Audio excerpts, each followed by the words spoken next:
ഡോക്ടറെ, നമ്മൾ അന്ന് ഒരുമിച്ച് ഒരു സ്ഥലം വരെ പോയത് ഓർമ്മ ഉണ്ടോ? ഒരു കോളേജിൽ ഞങ്ങൾ രണ്ടുപേരും കൂടെ പോയിരുന്നു. ആ സമയത്ത് ഞങ്ങൾ ക്ലാസ്സൊക്കെ എടുത്തു കഴിഞ്ഞപ്പം ഏതാണ്ട് ഒരു 18 വയസ്സ് 21 വയസ്സുള്ള കുട്ടികളാണ് അവിടെ ഉണ്ടായിരുന്നത്, പെൺകുട്ടികൾ.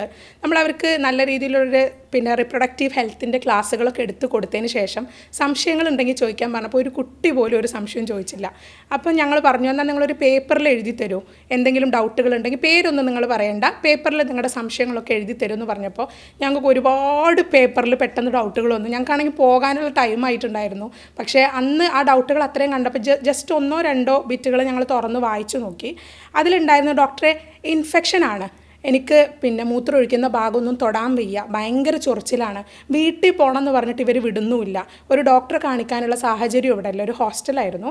അപ്പോൾ ഞാൻ ഒരു പേപ്പർ വായിച്ചു, രണ്ടാമത്തെ പേപ്പറിലും ഇതേ കണ്ടൻറ്റ്, മൂന്നാമത്തെ പേപ്പറിലും സെയിം കണ്ടൻറ്റ് കണ്ടപ്പോഴാണ് ഫംഗൽ ഇൻഫെക്ഷൻ ആണോ എന്നുള്ളൊരു സംശയം തോന്നിയത്.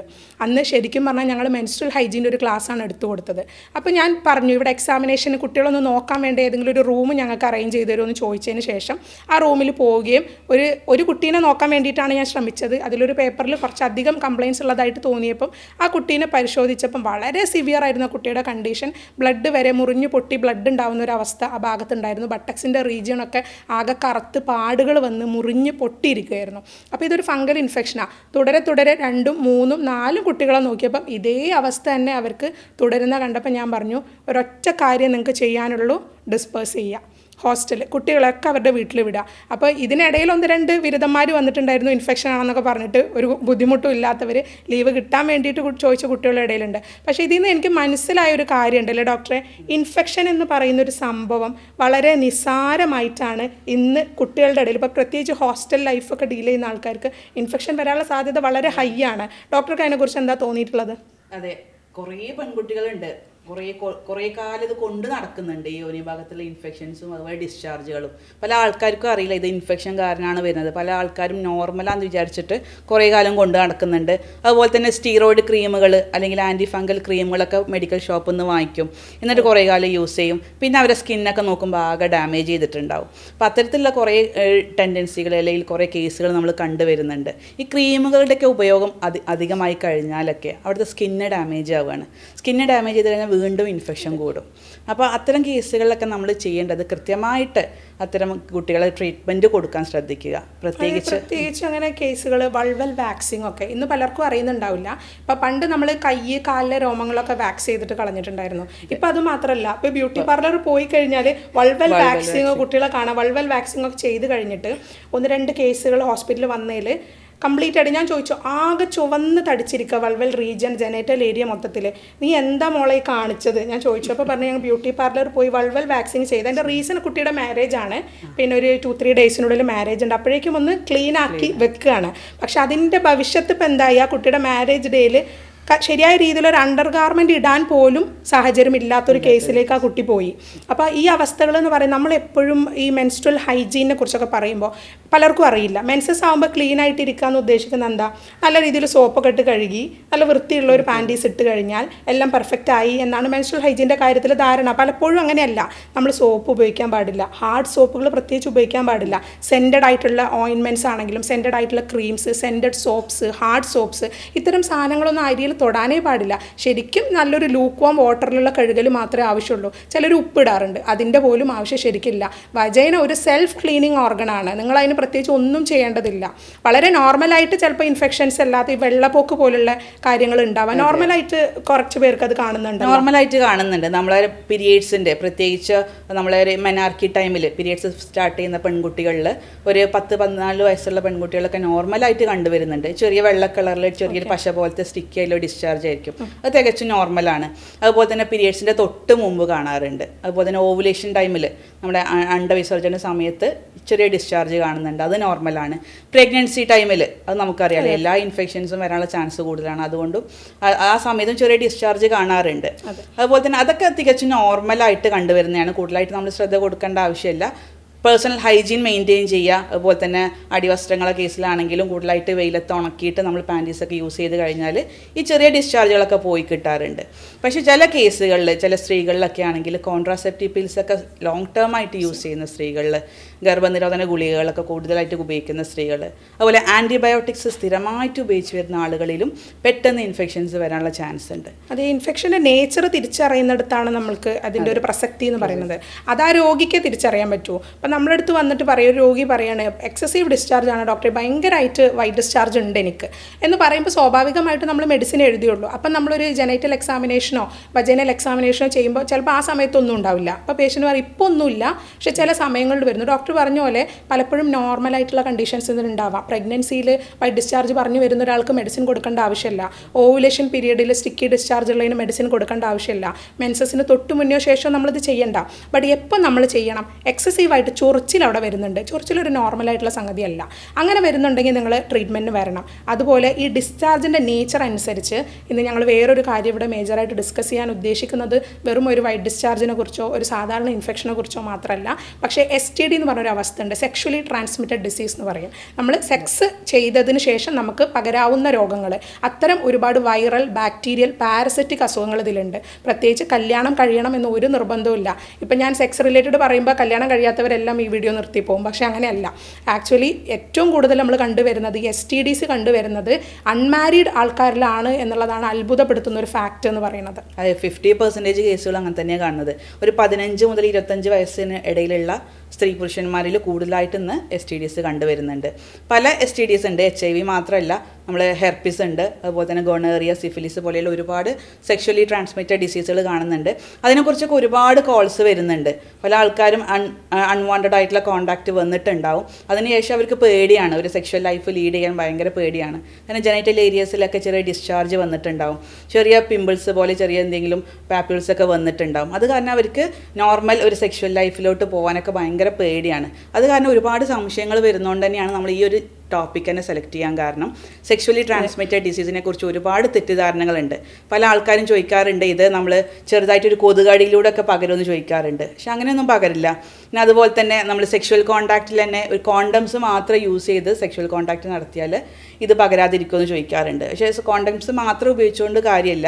നമ്മൾ ഇതിലൂടെ നമ്മൾ മൗത്തിലൊക്കെ ലീഷൻസ് കാണാറുണ്ട്. സെക്ഷുവൽ ട്രാൻസ്മിറ്റഡ് ഡിസീസിൽ മൗത്തിൽ വരാം, അല്ലെങ്കിൽ സ്കിന്നിൽ ലീഷൻസ്, ചെറിയ മുറിവുകൾ വരാം. അപ്പോൾ അതിലൂടെയൊക്കെ പകരാനുള്ള ചാൻസ് കൂടുതലില്ലേ. അപ്പോൾ അതുകൊണ്ട് നമ്മൾ സാധാരണ ഒരു കോണ്ടംസ് വെച്ച് മാത്രം നമുക്ക് പ്രിവെൻറ്റ് ചെയ്യാൻ പറ്റിയ ഒന്നല്ല. അത് ശരിയാണ്. അപ്പോൾ കോണ്ടംസ് യൂസ് ചെയ്തുകൊണ്ട് മാത്രം നമുക്കിതൊരു നാച്ചുറലായിട്ട് ഇതിന് പ്രിവെൻറ്റ് ചെയ്യാൻ കഴിയില്ല.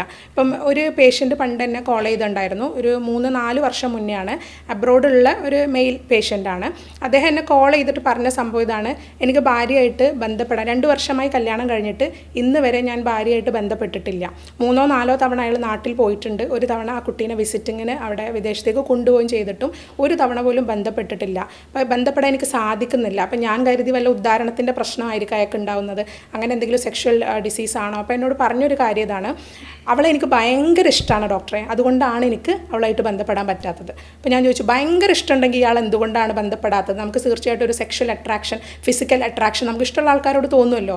അതല്ല ഡോക്ടറെ എൻ്റെ പ്രശ്നം. എനിക്ക് പെനിസിൽ ഇപ്പോൾ ഒരു പാപ്യൂൾ പോലെ, ഒരു കുരു പോലെ ഒരു സംഭവം വന്നിട്ടുണ്ട്. അപ്പോൾ ഞാൻ പറഞ്ഞു, നീ എന്താ എന്തെങ്കിലും സെക്ഷൽ ട്രാൻസ്മിറ്റഡ് ഡിസീസ് ഭയക്കുന്നുണ്ടോ?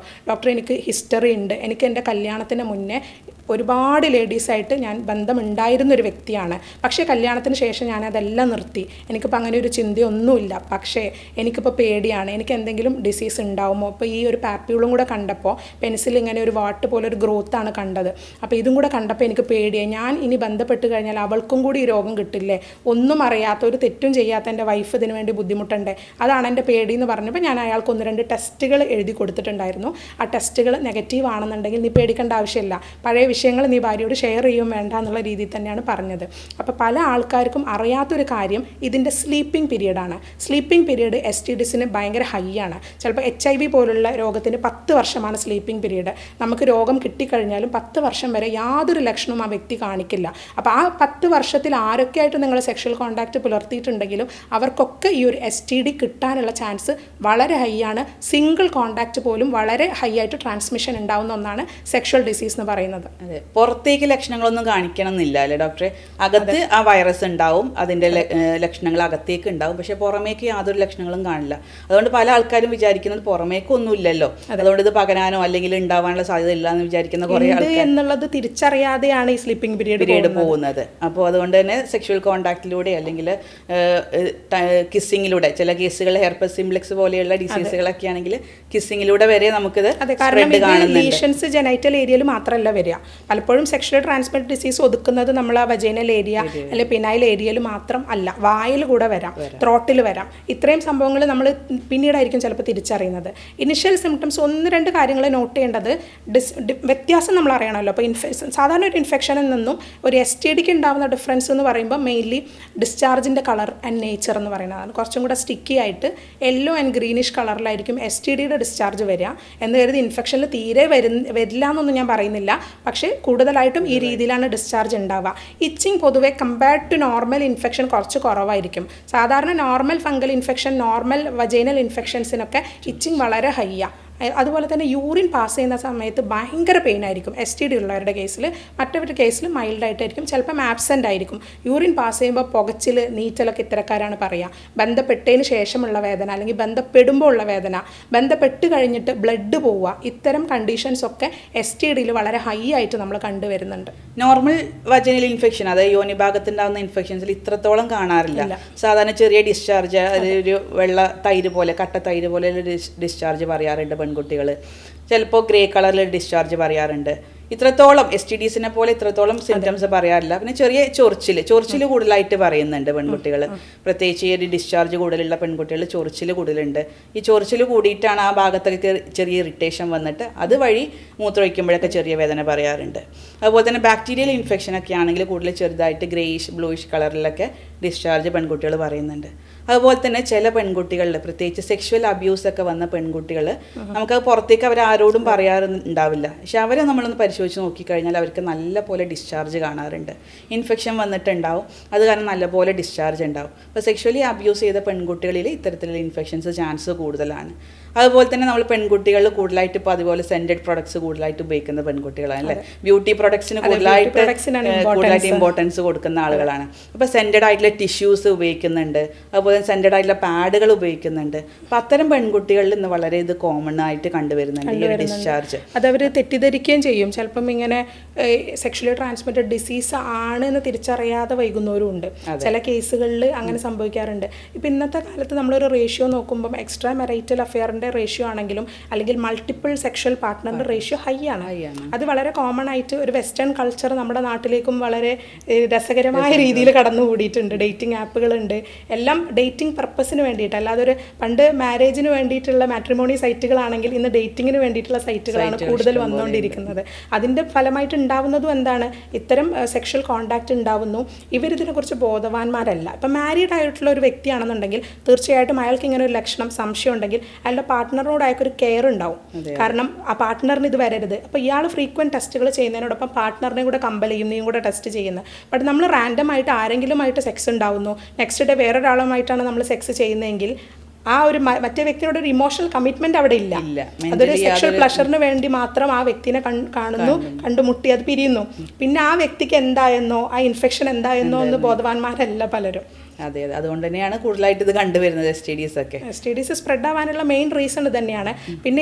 പിന്നെ ഈ 3 രീതിയിലുണ്ട്. ഇപ്പോൾ ബാക്ടീരിയൽ ആയിട്ടുള്ളതുണ്ട്, പാരസിറ്റിക് ഉണ്ട്, വൈറൽ ഉണ്ട്. ഇപ്പോൾ ഇത് ക്യൂറബിൾ ആണോ എന്ന് ചോദിച്ചു കഴിഞ്ഞാൽ നമുക്ക് ഇതിൻ്റെ ബാക്ടീരിയൽ സ്റ്റേജൊക്കെ നമുക്ക് ആൻറ്റിബയോട്ടിക്സ് കൊണ്ടും ഹോമിയോപ്പത്തിക് മെഡിസിൻസിൻ്റെ ഹെൽപ്പ് കൊണ്ടൊക്കെ നമുക്കിത് മാനേജ് ചെയ്ത് ബെറ്റർ ആക്കി കൊണ്ടുവരാൻ പറ്റും. പക്ഷേ ചില വൈറൽ ഡിസീസ് ഉണ്ട്. ഇപ്പം ഹെർപ്പസ് സിംപ്ലെക്സ്, വായിലൊക്കെ ലീഷൻസ് കാണുന്നത്, അതുപോലെ പിന്നെ ഗൊണോറിയ അല്ലെങ്കിൽ സെർട്ടൈൻ ഡിസീസായിട്ട് HIV ഒക്കെ നമുക്ക് മാനേജ് ചെയ്യാനേ പറ്റുള്ളൂ. ലക്ഷണങ്ങൾ ഇമ്മ്യൂണോ സപ്രസീവ് ആണ്, അതെല്ലാം നമ്മുടെ ഇമ്മ്യൂണിറ്റിനെ നല്ല രീതിയിൽ സപ്രസ് ചെയ്യുന്ന ഡിസീസസ് ആണ്, വൈറൽ ഒറിജിനാണ്. അതുകൊണ്ട് തന്നെ നമുക്ക് ചിലപ്പം എല്ലാ മെഡിസിനും അതിന് ഉതകുന്ന രീതിയിൽ യൂസ് ചെയ്യാൻ പറ്റിയെന്ന് വരില്ല. ആൾക്ക് വലിയ കുഴപ്പമില്ലാതെ മുന്നോട്ട് പോകാൻ നമുക്കത് മാനേജ് ചെയ്യാൻ പറ്റും. ആൻഡ് ആഫ്റ്റർ ഓൾ എന്നോട് എല്ലാവരും ചോദിക്കുന്ന ഒരു ക്വസ്റ്റ്യൻ ഉണ്ട്, ഇനി ഒരിക്കലും ഞങ്ങൾക്ക് സെക്ഷൽ കോൺടാക്റ്റ് പറ്റില്ലേ? അങ്ങനെയില്ല. തീർച്ചയായിട്ടും HIV ഒന്നും നമുക്ക് പെട്ടെന്നൊന്നും സ്പ്രെഡ് ആവുന്നതല്ല. ഇപ്പം നിങ്ങൾ പെട്ടെന്ന് ഒരാളെ തൊട്ടു, ഒരു ഷെയ്ക്ക് ഹാൻഡ് കൊടുത്തു, പലർക്കും പണ്ടൊക്കെ അതൊരു വലിയ മിത്തായിരുന്നു. വന്നു, അപ്പോൾ ഒരാൾ തൊട്ടു അല്ലെങ്കിൽ ഷേക്ക് ഹാൻഡ് കൊടുത്തു, ജസ്റ്റ് ഒന്ന് കിസ് ചെയ്താലൊന്നും HIV പോലുള്ള ഇൻഫെക്ഷൻസ് ഒന്നും പരക്കില്ല. പക്ഷേ സെക്ഷൽ കോൺടാക്റ്റിൽ തീർച്ചയായിട്ടും ഈവൻ ഫോർ സിംഗിൾ കോൺടാക്റ്റ് അത് സ്പ്രെഡ് ചെയ്യുന്നതാണ്. എന്ത് ചെയ്യാൻ പറ്റും അതിന്? കോണ്ടം യൂസ് ചെയ്തുള്ള ബന്ധപ്പെടലാണ് ഏറ്റവും സേഫ് ആയിട്ടുള്ളത്. അത് STD ഉള്ളവർക്കാണെങ്കിലും അല്ലാത്തവർക്കാണെങ്കിലും നമ്മൾ സെക്ഷൽ കോൺടാക്റ്റിന് സമയത്ത് കോണ്ടം യൂസ് ചെയ്യുന്നത് നല്ലതാണ്. അതിൽ വളരെ ഇമ്പോർട്ടൻ്റ് ആയിട്ട് ഒരു ആൾ എന്നെ വിളിച്ച് ചോദിച്ചൊരു ക്വസ്റ്റ്യനാണ്, doctor what about oral sex എന്ന് ചോദിച്ചിട്ടുണ്ടായിരുന്നു. ഓറൽ സെക്സ് ചെയ്യാൻ പറ്റുമോ? തീർച്ചയായിട്ടും ഓറൽ സെക്സിലൂടെ ഈ ഒരു ഇൻഫെക്ഷൻ സ്പ്രെഡ് ആകും. അപ്പോൾ സ്പ്രെഡ് ആവില്ല എന്നൊന്നുമില്ല. ഞാൻ പറഞ്ഞല്ലോ, മൗത്ത് ലീഷൻസ് ഉള്ള ആൾക്കാരാണെന്നുണ്ടെങ്കിൽ തീർച്ചയായിട്ടും ഓറൽ സെക്സ് STD ഉണ്ടാക്കാൻ സാധ്യത ഉള്ളതെന്ന് തന്നെയാണ്. അത് ഏത് വിധേനയായാലും അതിനുള്ളൊരു പ്രൊട്ടക്ഷനായിട്ട് ഇപ്പം നിങ്ങളൊരു ബന്ധപ്പെടാൻ ആഗ്രഹിക്കുന്നു, ബട്ട് നിങ്ങൾക്കൊരു സംശയമുണ്ട് നിങ്ങൾക്ക് STD ഉണ്ടാവാം, നിങ്ങൾക്ക് മൾട്ടിപ്പിൾ പാർട്ട്ണർ ഉണ്ടെങ്കിൽ, നിങ്ങൾ ഒരാളായിട്ട് ബന്ധപ്പെടാൻ പോകുന്നുണ്ടെങ്കിൽ തീർച്ചയായിട്ടും അതിൽ ഓറൽ സെക്സ് വരുന്നുണ്ട് എന്നുണ്ടെങ്കിൽ നിങ്ങൾ കോണ്ടം യൂസ് ചെയ്യണം. അത് ജസ്റ്റ് ഫോർപ്ലൈൻ്റെ സമയത്തുള്ള ജെനൈറ്റൽ ഏരിയ ബ്രഷിങ്ങോ ടച്ചിങ്ങിന് പോലും നിങ്ങൾ കോണ്ടം യൂസ് ചെയ്യണം. അല്ലാതെ പെനിട്രേഷൻ്റെ സമയത്ത് മാത്രം കോണ്ടം ഇട്ടിട്ട് കാര്യമില്ല.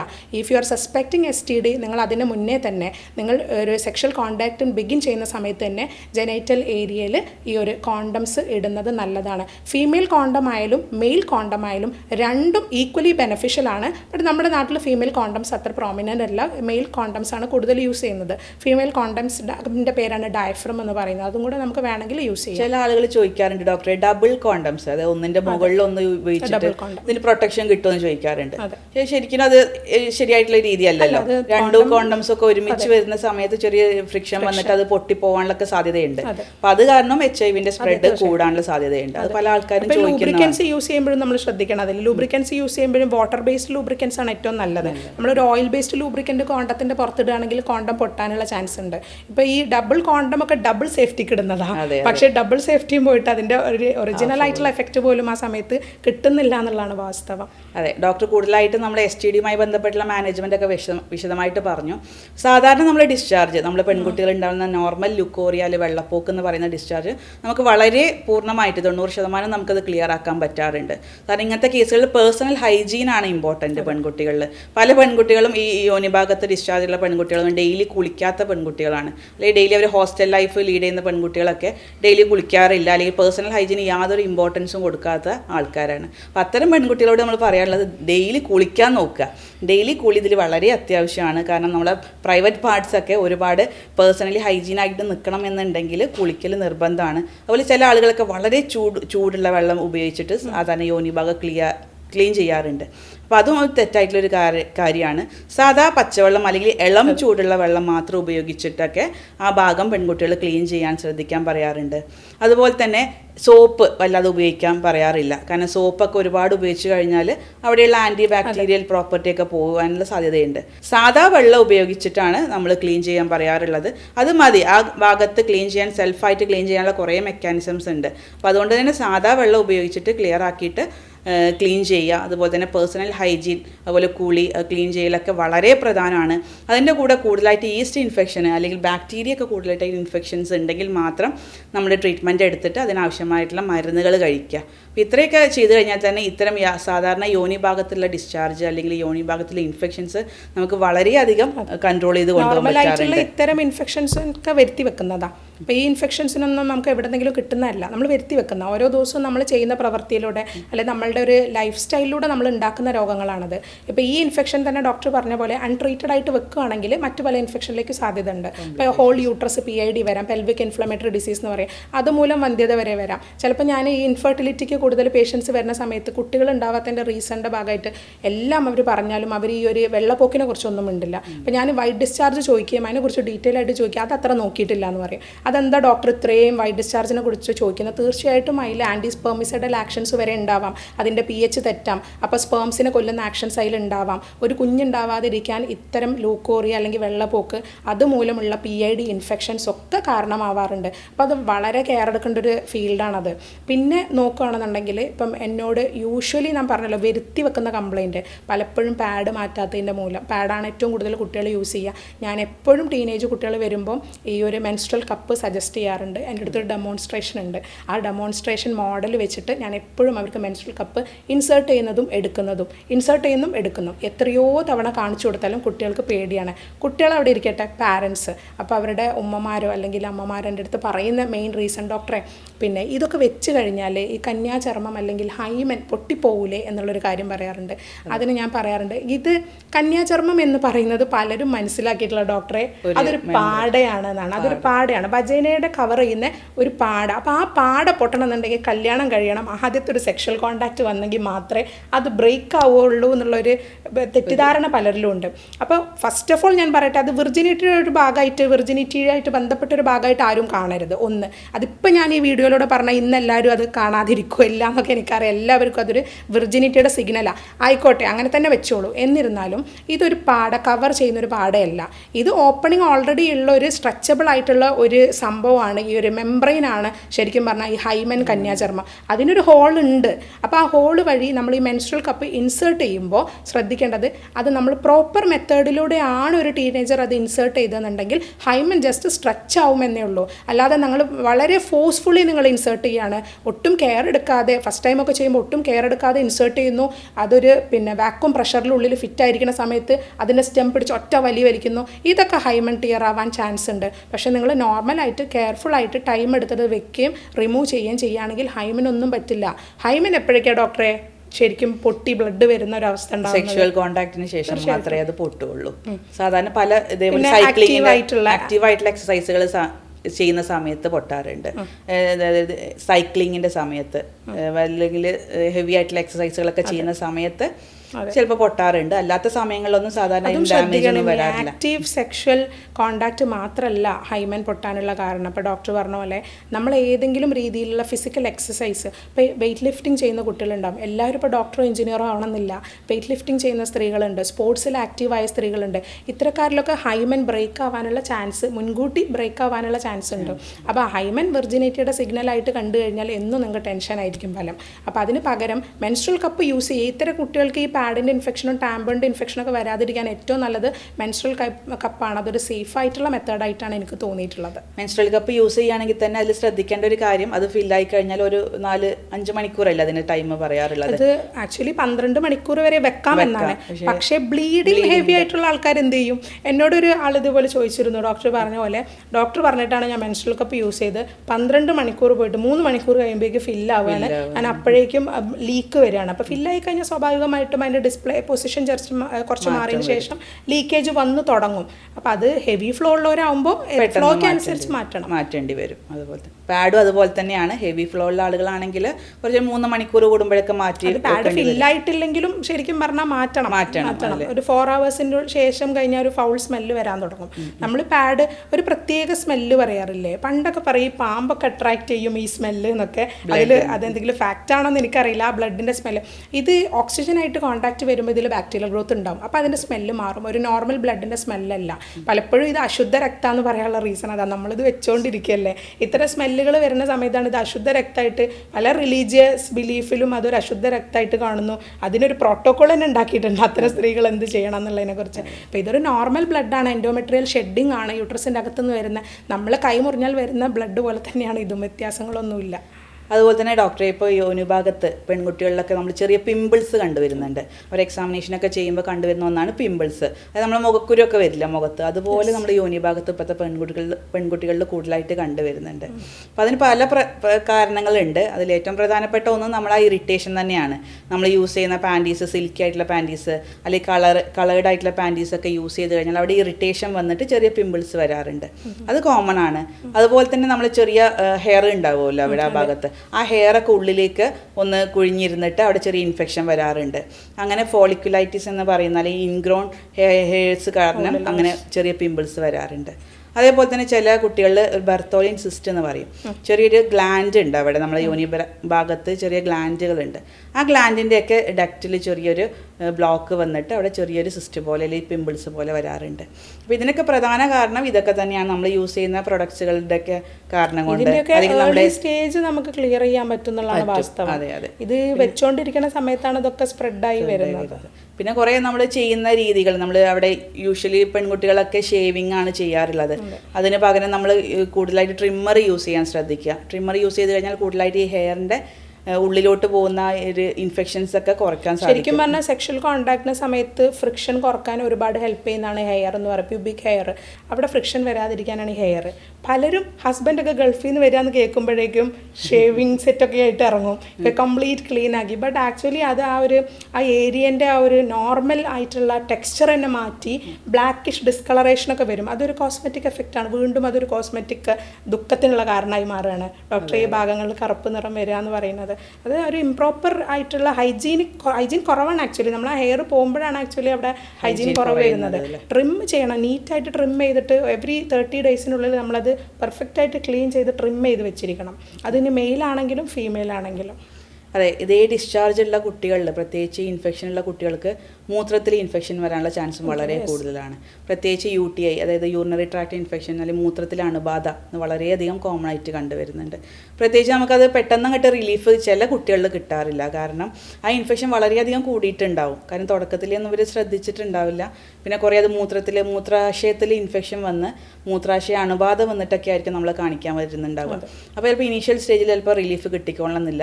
കുറേ ട്രീറ്റ്മെൻറ്റ് എടുത്താലേ നമുക്ക് അത്തരം കേസുകളിൽ ട്രീറ്റ്മെൻറ്റ് ചെയ്താൽ മാത്രമേ റിലീഫ് കൊടുക്കാൻ കഴിയാറുള്ളൂ. പല ആളുകളും വെള്ളം കുടിച്ചാൽ മാത്രം ഇത് മാറും, അല്ലെങ്കിൽ വെള്ളം കുറേ കുടിച്ചാൽ മതി എന്നുള്ള രീതിയിൽ നിൽക്കും. പക്ഷേ അത് ചിലപ്പോൾ മൂത്രാശയത്തിലേക്ക്, ബ്ലാഡറിലേക്ക് ഇൻഫെക്ഷൻ വന്നിട്ടുണ്ടാവും. അതുപോലെ തന്നെ ചില കേസുകളിൽ നമ്മൾ യൂട്രസിലേക്ക് വരെ ചില കേസുകളിൽ ഈ ഇൻഫെക്ഷൻ കൂടിക്കഴിഞ്ഞാൽ യൂട്രസിലും ഇൻഫെക്ഷൻസ് കാണാറുണ്ട്. പിന്നെ കുറേ കോംപ്ലിക്കേഷൻസ് ആയിട്ട് വരുന്നുണ്ട് കുറേ കാലം വെച്ച് നടന്നു കഴിഞ്ഞാൽ. ട്യൂബൽ ബ്ലോക്ക് വരെ ഉണ്ടാവാൻ ചാൻസ് ഉണ്ട്. നമ്മൾ ഇൻഫെക്ഷൻസ്, ഇൻഫെർട്ടിലിറ്റിയിൽ വലിയൊരു കോഴ്സാണ് PID അല്ലെങ്കിൽ ഈ ഒരു ഇൻഫെക്ഷൻസ് വരിക എന്ന് പറയുന്നത്. അത് ശ്രദ്ധിക്കാത്തതിൻ്റെ ഭാഗമായിട്ടാണ് ഇത്രയും ഒരു കോംപ്ലിക്കേഷൻസിലേക്ക് നീണ്ടു പോകുന്നത്. ഇതിൽ തന്നെ നമ്മൾ അഡോളസെൻ്റ് ഏജ് ഗ്രൂപ്പിന് ഒന്നും കൂടെ കെയർ എടുക്കേണ്ടത്. കാരണം ഈ പ്രായത്തിലുള്ള കുട്ടികൾക്ക് പറഞ്ഞു കൊടുത്താൽ നമുക്കത് മാറ്റിയെടുക്കാൻ പറ്റുള്ളൂ. കുറച്ച് കഴിഞ്ഞിട്ട് നമ്മൾ പറഞ്ഞു കൊടുത്തിട്ട് കാര്യമില്ല. യങ് ആയിരിക്കുമ്പോഴേ ചില ശീലങ്ങൾ നമുക്കുണ്ടെങ്കിൽ അത് അവർ മുൻകൂട്ടി അത് ചെയ്തു വന്നോളൂ. ഇപ്പോൾ PCOD ഉള്ള കുട്ടികളിലാണെങ്കിൽ ഞാൻ പൊതുവേ പറയാറുണ്ട്, എക്സസൈസ് ഇപ്പോഴേ തുടങ്ങൂ. കാരണം നിങ്ങൾ മാരേജ് കഴിഞ്ഞിട്ട് കുട്ടികളില്ല എന്നുള്ളൊരു അവസ്ഥ എത്തുമ്പോഴായിരിക്കും പലപ്പോഴും എക്സസൈസ് സ്റ്റാർട്ട് ചെയ്യുന്നത്. അങ്ങനെ ചെയ്തിട്ട് നമുക്കൊരു റൊട്ടീനായിട്ട് അതൊരു ശീലമായിട്ട് നമ്മളെ ഭാഗമായിട്ട് ഉണ്ടായിക്കഴിഞ്ഞാൽ അത് തുടർന്നോളൂ. അത് പിന്നെ നമുക്ക് പറഞ്ഞു കൊടുക്കേണ്ട ആവശ്യം വരില്ല. അപ്പോൾ ചെറിയ ചെറിയ കാര്യങ്ങൾ ഇൻഫെക്ഷൻ്റെ കേസിൽ ശ്രദ്ധിക്കേണ്ടത് വളരെ ഇമ്പോർട്ടൻ്റ് ആണ്. ഇപ്പോൾ ഡോക്ടർ പറഞ്ഞ കുറച്ച് ടിപ്സ് ഉണ്ടല്ലോ, നിങ്ങൾ പിന്നെ ഷേവ് ചെയ്യരുത്, കംപ്ലീറ്റ് ആയിട്ട് ഷേവ് ചെയ്ത് കളയാതിരിക്കുക, മെൻസ്ട്രൽ കപ്പ് അതിൻ്റെ പ്രോപ്പർ വേയിൽ യൂസ് ചെയ്യുക, പാഡും ടാമ്പേൺസും കൃത്യസമയത്ത് മാറ്റുക, അല്ലെങ്കിൽ കളേർഡ് പാൻറ്റീസ് പോലുള്ള അണ്ടർ ഗാർമെൻറ്റ്സ് യൂസ് ചെയ്യാതിരിക്കുക, ടൈറ്റ് ഫിറ്റിംഗ് ക്ലോത്ത്സ് ഇടാതിരിക്കുക, വെള്ളം ധാരാളം കുടിക്കുക, ഹൈഡ്രേഷൻ ഇസ് വെരി ഇമ്പോർട്ടൻറ്റ്. അപ്പോൾ ഇങ്ങനത്തെ കുറച്ച് കാര്യങ്ങളൊക്കെ നിങ്ങൾ ശ്രദ്ധിച്ചു കഴിഞ്ഞാൽ നമുക്ക് ഇൻഫെക്ഷൻസിന് തടയാം. അതുമൂലം നിങ്ങൾ മൾട്ടിപ്പിൾ സെക്ഷൽ പാർട്ട്ണർ എന്നുള്ള ഒരു കാര്യത്തിലേക്ക് വരുന്നവരാണെങ്കിൽ, അങ്ങനെയുള്ളവരാണെങ്കിൽ തീർച്ചയായിട്ടും VDRL ടെസ്റ്റുകൾ, വെസ്റ്റേൺ ബ്ലോട്ട് ടെസ്റ്റ്, എലിസ ടെസ്റ്റുകൾ, അത്തരം ടെസ്റ്റുകളെല്ലാം ചെയ്തിരിക്കണം.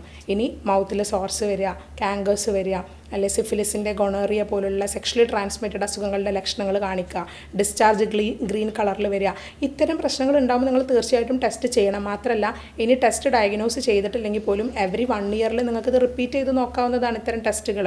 ഇത് പേടിയുള്ളവരാണെന്നുണ്ടെങ്കിൽ മാക്സിമം സേഫർ സെക്സ് പ്രാക്ടീസ് ചെയ്യുക. സേഫർ സെക്സിൽ നിങ്ങൾക്ക് കോണ്ടം യൂസ് ചെയ്യാം, നിങ്ങൾക്ക് മൾട്ടിപ്പിൾ സെക്ഷൽ പാർട്ട്ണർ എന്നുള്ളത് ഒഴിവാക്കാം, ഒരു സിംഗിൾ പാർട്ട്ണറിലേക്ക് കോൺസെൻട്രേറ്റ് ചെയ്യുക. എപ്പോഴും നിങ്ങൾ ടെസ്റ്റ് ചെയ്യുമ്പോൾ 2 കപ്പിളും 2 പേരും ടെസ്റ്റ് ചെയ്യാൻ ശ്രദ്ധിക്കുക. പെൺകുട്ടികളിൽ വെള്ളപ്പോക്കുള്ള പെൺകുട്ടികളൊക്കെ ആണെങ്കിൽ നമുക്ക് തുടക്കത്തിലേ അത് കണ്ടെത്തുകയാണെങ്കിൽ വീട്ടിലിരുന്ന് ചെയ്യാൻ പറ്റുന്ന കുറച്ച് കാര്യങ്ങളുണ്ട്. പ്രത്യേകിച്ച് ഇമ്മ്യൂണിറ്റി ബൂസ്റ്റ് ചെയ്യാൻ പറ്റുന്ന കുറച്ച് കാര്യങ്ങൾ ശ്രദ്ധിക്കാൻ പറയാറുണ്ട്. അതായത് വിറ്റാമിൻ C അടങ്ങിയിട്ടുള്ള കൂടുതലായിട്ടുള്ള നാരങ്ങ, നെല്ലിക്ക പോലെയുള്ള ഭക്ഷണങ്ങൾ കൂടുതലായിട്ട് കഴിക്കാൻ പറയാറുണ്ട്. അതുപോലെ തന്നെ നമുക്ക് വജൈനൽ വാഷ് ആക്കിയിട്ട് നമുക്ക് പേരക്കയുടെ ഇല തിളപ്പിച്ചിട്ട് നമുക്ക് ആ വജൈനൽ വാഷ് ആക്കിയിട്ട് ഉപയോഗിക്കാം. ഇളം ചൂടുവെള്ളത്തിൽ പേരക്കയുടെ ഇല തിളപ്പിക്കുക, എന്നിട്ട് നമുക്ക് വജൈനൽ ഏരിയ ക്ലീൻ ചെയ്യാൻ ഉപയോഗിക്കാം. അതുപോലെ തന്നെ ആര്യവേപ്പിൻ്റെ ഇലയൊക്കെ തിളപ്പിച്ചിട്ട് നമുക്ക് ആ ഭാഗം ക്ലീൻ ചെയ്യാൻ ഉപയോഗിക്കാറുണ്ട്. ഇൻഫെക്ഷൻസ് ഒക്കെ കുറച്ച് കൊണ്ടുവരാൻ ഇത്തരത്തിലുള്ള കാര്യങ്ങൾ സഹായിക്കുന്നുണ്ട്. അതുപോലെ തന്നെയാണ് നമുക്ക് കഴിക്കാൻ പറ്റുന്ന മറ്റ് ഭക്ഷണങ്ങളാണ് കൂടുതലായിട്ട് കഞ്ഞിവെള്ളം കൂടുതലായിട്ട് കഴിക്കാൻ പറ്റും. അതുപോലെ തന്നെ നമുക്ക് വിറ്റാമിൻ C അടങ്ങിയിട്ടുള്ള മറ്റ് ഫ്രൂട്ട്സുകൾ, ഓറഞ്ച്, മുസമ്പി പോലെയുള്ള ഫ്രൂട്ട്സുകൾ കൂടുതലായിട്ട് ഉപയോഗിക്കാം. അതുപോലെ തന്നെ മല്ലി ഇട്ട് തിളപ്പിച്ച വെള്ളം ഇത്തരത്തിലുള്ള ഇൻഫെക്ഷൻസ് കുറയ്ക്കാൻ വളരെയധികം സഹായിക്കുന്നുണ്ട്. അതുപോലെ തന്നെ ഉലുവ ഇട്ട് തിളപ്പിച്ച വെള്ളമൊക്കെ നമ്മൾ പറയാറുണ്ട്.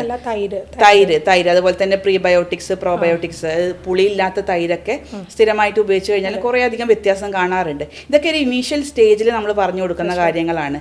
കുറേ ഒരു ഇൻറ്റൻസിറ്റി അല്ലെങ്കിൽ കോംപ്ലിക്കേഷൻസ് ഒക്കെ കുറയ്ക്കാൻ അത് വളരെയധികം സഹായിക്കുന്നുണ്ട്. വരുന്നുണ്ട്. ഹോം റെമഡി മാത്രം നോക്കിയിരുന്ന കാര്യമില്ല, അത് ഇനീഷ്യൽ സ്റ്റേജിലേ പറ്റുള്ളൂ. പക്ഷേ കുറച്ച് കൂടുതലായി കഴിഞ്ഞാൽ അല്ലെങ്കിൽ കൂടുതലായിട്ട് ഇൻഫെക്ഷൻസ് കൂടുതൽ ഉണ്ടെങ്കിൽ നമ്മൾ കൃത്യമായിട്ട് അതിനെ ട്രീറ്റ്മെന്റ് പറഞ്ഞു റെമഡി ആയിട്ട് വെളുത്തുള്ളിയും ബേക്കിംഗ് സോഡയും വജൈനൽ ഏരിയയിൽ പെരട്ടിയ ഒരു പെൺകുട്ടീനെ എനിക്കറിയാം. പൊള്ളിയിട്ടാണ് പിന്നെ വന്നിട്ടുള്ളത്. പല യൂട്യൂബിൽ നമ്മൾ പല യൂട്യൂബിലും കാണും.